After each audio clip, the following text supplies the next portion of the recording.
ദൈവത്തിന് സ്തുതി. പ്രഭാതകിരണത്തിലേക്ക് സ്നേഹവന്ദനം.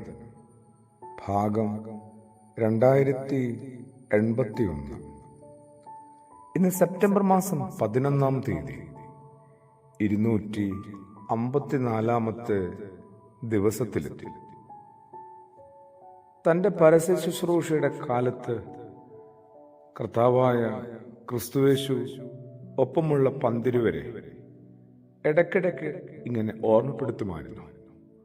വരാൻ പോകുന്ന പീഡാനുഭവത്തെക്കുറിച്ച്, കഠിനമായ സഹനങ്ങളെക്കുറിച്ചും, മരണത്തെക്കുറിച്ചും ഉയർത്തെഴുന്നേൽപ്പിനെക്കുറിച്ചുമൊക്കെ. അതൊരു ഒരുക്ക ശുശ്രൂഷയുടെ ഭാഗമായിരുന്നു. നിർഭാഗ്യവശാല് അതൊന്നും വേണ്ടതുപോലെ തിരിച്ചറിയാനോ ഉൾക്കൊള്ളാനോ പാകപ്പെടുത്തി ഉള്ളില് സൂക്ഷിക്കാനോ അതിനനുസരിച്ച് പ്രവർത്തിക്കാനോ പ്രതികരിക്കാനോ ഒന്നും അവർക്ക് കഴിഞ്ഞില്ല എന്നുള്ളതാണ് ഒരു സത്യം. ക്രിസ്തുയേശുവിന്റെ ഉദ്ദേശം എന്തായിരുന്നു? ജീവിതം ഇപ്പോൾ ഇങ്ങനെ ഏറെ പ്രസന്നതയോടുകൂടി, സൗമ്യതയോടുകൂടി, കുറച്ചൊക്കെ ശാന്തതയോടും കുറെയൊക്കെ സൗകര്യങ്ങളുടെ വിഭവങ്ങളോടും കൂടി പോകുന്നുണ്ട്. അങ്ങനെ തന്നെ ഒന്നും എപ്പോഴും ആകണമെന്നില്ല, ആയിരിക്കണമെന്നില്ല. ജീവിതത്തിൽ ഇങ്ങനെ കയറ്റയിറക്കങ്ങളൊക്കെ ഉണ്ട് കേട്ടോ. ഓരോരുത്തരും കയറേണ്ട കാൽവറിയുമുണ്ട്, കടന്നു പോകേണ്ട സഹനങ്ങളുടെ കഠിനമായ കനൽ വഴികളുമുണ്ട്. എല്ലാവരും അവയ്ക്ക് ഒന്ന് ഓർത്തും അനുസരിച്ചും പ്രവർത്തിക്കുകയും പ്രതികരിക്കുകയും പെരുമാറുകയും വേണ്ടതല്ലേ. എല്ലാവരും ആഗ്രഹിക്കുന്നത് നല്ല കാലത്തെയാണ്.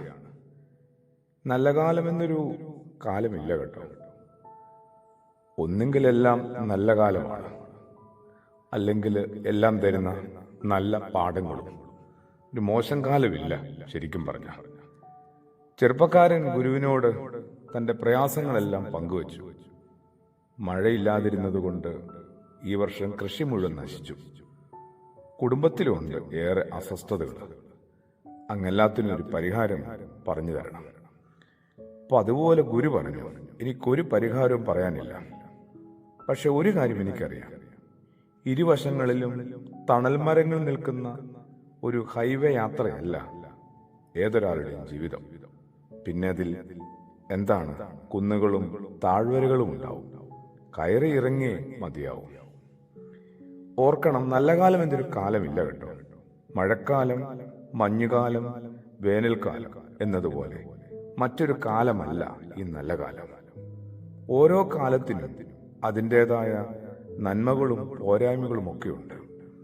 കുറെ കൂടി യാഥാർത്ഥ്യബോധത്തോടുകൂടി പരിസരത്തെ കാണാനും നേടാനും നേരിടാനും മുമ്പോട്ട് പോകാനൊക്കെ ആയിട്ട് കുറെ കൂടി ഒരു യേശു വെളിച്ചം നമുക്ക് ആവശ്യമാണ്. പ്രാർത്ഥനയോടുകൂടി ആമേൻ.